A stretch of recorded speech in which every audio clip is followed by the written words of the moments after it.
मराठा आरक्षण जीआरला आव्हान देणारी याचिका मुंबई हायकोर्टाने फेटाळली। जीआरमुळे याचिकाकर्ते बाधित कसे, कोर्टाचा सवाल। मराठा आरक्षणाच्या जीआरच्या बाजूने सरकारने महाधिवक्त्यांची फौज उभी करावी, जरांगेंचं आवाहन। आमची जबाबदारी पार पडली, आता सरकार त्यांचं काम करेल, जरांगेंची प्रतिक्रिया।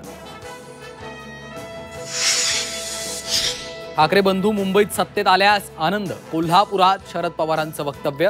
महाविकास आघाडी म्हणून सर्वत्र एकत्र लढू असं नाही, शरद पवारांचे स्वबळाच्या नाऱ्याचे संकेत। उपेंद्र पावसकरला 2 दिवसांची पोलीस कोठडी, 20 सप्टेंबरपर्यंत पावसकरला पोलीस कोठडी। सीसीटीव्ही फुटेजच्या सहाय्याने आरोपीची ओळख पटली।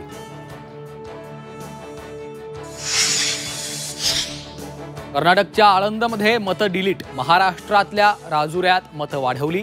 राहुल गांधींचा नवा आरोप, आयोगानं मतचोरीबाबत आठवडाभरात डेटा द्यावा, राहुल गांधींची मागणी।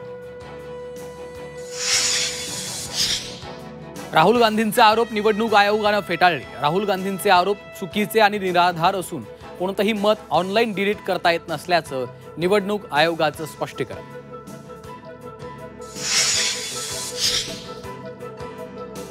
जयंत पाटलांवर गोपीचंद पडळकरांची सडकून टीका करताना पडळकरांची जीभ घसरली। सांगलीच्या जतमध्ये जयंत पाटलांविरोधात मोर्चा।